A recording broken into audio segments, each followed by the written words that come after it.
না না না আপনি আচ্ছা আচ্ছা আচ্ছা আচ্ছা জাস্ট ঠিক আছে আপনি আচ্ছা জাস্ট এ মিনিট আপনি ভুল কথা বললেন। না আপনার প্রশ্ন আপনার আচ্ছা, আস্তে আস্তে। মিডিয়া আপনার এইখানে ছাত্ররা থাকে কি বলছে? আপনার পরিযায়ী শ্রমিকরা কোন রাজ্য থেকে আসছে? বিজেপি শাসিত রাজ্য থেকে আসছে। বিজেপি শাসিত রাজ্য থেকে কেন তাড়ানো হচ্ছে? বাংলা ভাষাকে এরকম কলঙ্কিত কেন হচ্ছে? বাংলা ভাষাকে এত ছোট করা হচ্ছে কেন? ওনার প্রশ্ন না বাংলা ভাষায় কি হয়েছে? বাংলা ভাষাকে দালাল মিডিয়া, দালাল চ্যানেল কি ভাতা পায়? ছাত্রছাত্রীরা কি পায়? কি ভাতা পায়? বিজেপির দালাল চাই বাংলা হয়, একে কোনো রকম ভাবে তৃণমূলের কোনো রকম আপনারা ভাতা পান বিজেপি এবং আর বাংলা এবং এই বাংলা হয় টোটালটাই বিজেপির দালাল। বিজেপির কাছ থেকে দালাল করতে দিদি ভাই বাংলা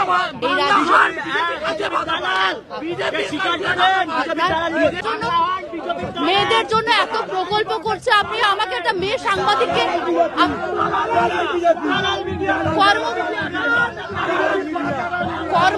কর্মরত মহিলাকে এরকম করছে। আপনারা ইতিমধ্যে দেখতে পাচ্ছেন কর্মরত মহিলা সাংবাদিককে তার মতো হেনস্থা করা হচ্ছে, যেখানে রাজ্যের মুখ্যমন্ত্রী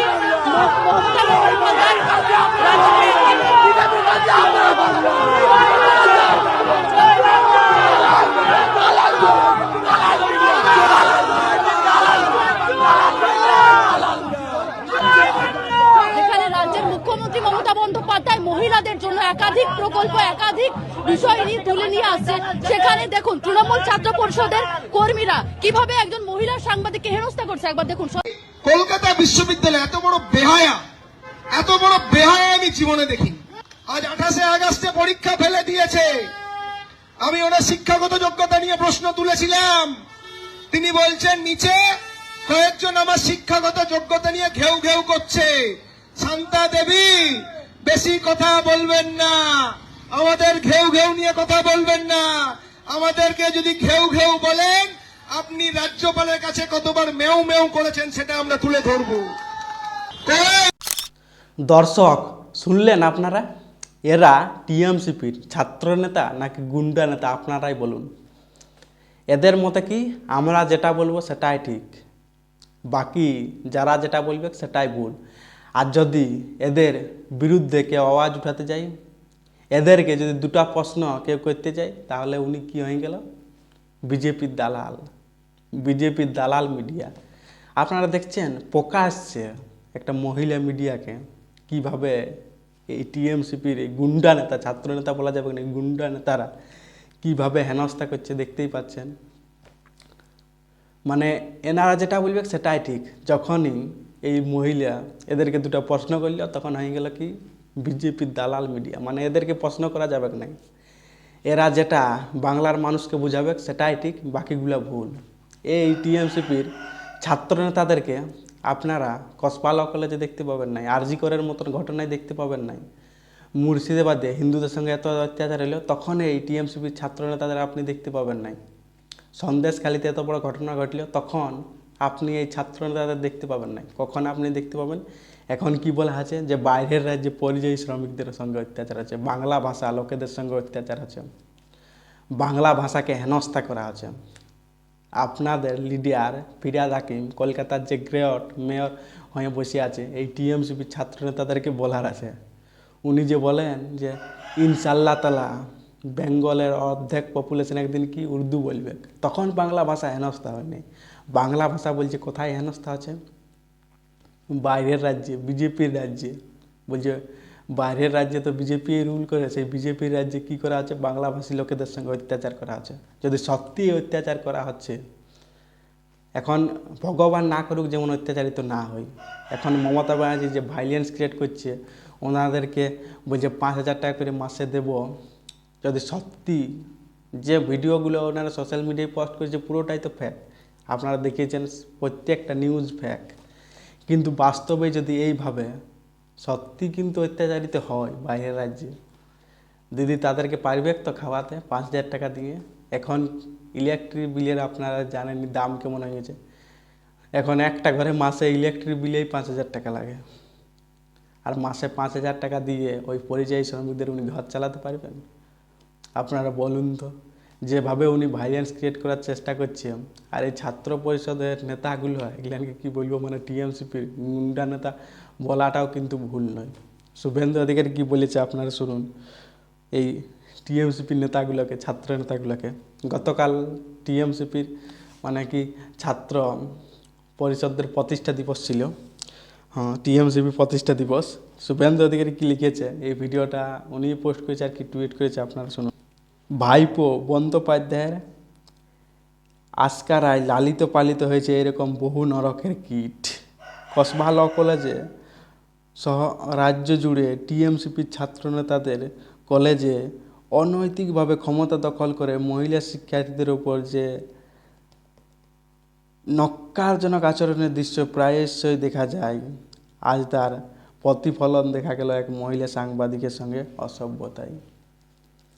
একদিন আগে একজন শিক্ষিকা মায়ের বয়সী কলকাতা বিশ্ববিদ্যালয়ের ভারপ্রাপ্ত উপাচার্য মহোদয়কে নোংরা ভাষায় বেহায়া বলে অসম্মানিত করতে ছাড়েনি এরা। জাস্ট ভাবুন এই ছাত্র নেতাদের কীরকম মুখের ভাষা, ভাবতে পারছেন। আরও এই ছাত্র নেতারা আরও এসআইআরকে কী বলছে জানেন? গণধর্ষণ। কেন্দ্রীয় এজেন্সি কি গণধর্ষণ করার বিল আনছে।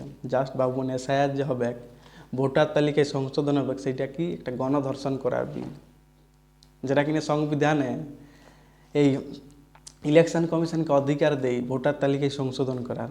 লাস্ট ভোটার তালিকায় সংশোধন করা হয়েছিল 2002 সালে।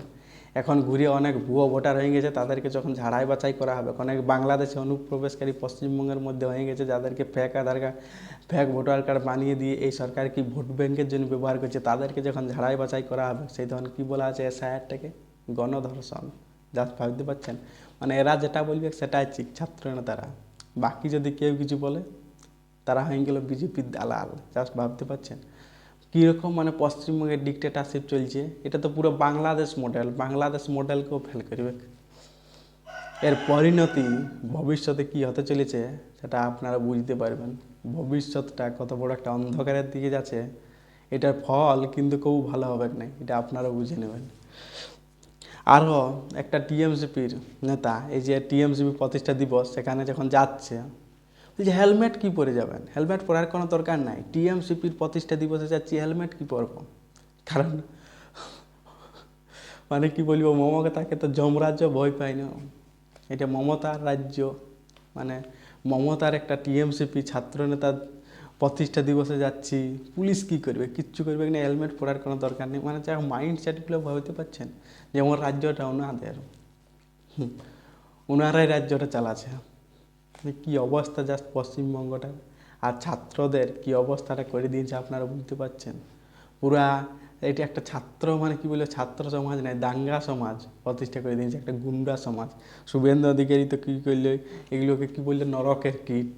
বাস্তবে কিন্তু কোথাও না কোথাও মনে হচ্ছে এইরকম আচরণ। জাস্ট ভাবতে পারছেন মিডিয়াকে দুটা উত্তর দিবার ক্ষমতা নাই, বলার কিছু যোগ্যতাই নেই, কি বলবে।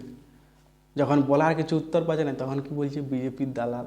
এদের মুখে কোনো উত্তরই নেই। এনারা মানে যেটা বলবে, এনাদের দিদি যেটা বুঝাবে সেটাই এনারা বলবে, বাড়িতে এদের বলার কিছু ক্ষমতা নেই। জাস্ট পশ্চিমবঙ্গের অবস্থাটা বুঝতে পারছেন কি। কিন্তু ধীরে ধীরে ধীরে ধীরে ধীরে সাধারণ মানুষ এখন কোথাও না কোথাও জাগছে, আর জাগতে হবে। আর এই যারা মানে কি বলবো নরকের কীটগুলোকে একটা সঠিক পথে আনতে হবে, না ছাড়া বাংলাদেশের মতন পরিণতি হতে চলেছে কিন্তু পশ্চিমবঙ্গে, কোথাও না কোথাও বাংলাদেশের মতন পরিণতি। বাকি আপনাদের বুঝতে হবে, আর 2026-এ কোথাও না কোথাও সঠিক সরকার নিয়ে আসতে হবে। বাকি ভিডিওটা এখানে এন্ড করছি। ভালো লাগে থাকলে লাইক করবেন, কমেন্ট করবেন, সাবস্ক্রাইবার করবেন, বহুত মোটিভেশন পাবো, তাইলে কি লড়াইটা আরও যায় রাখতে পারবো। জয় হিন্দ, জয় ভারত।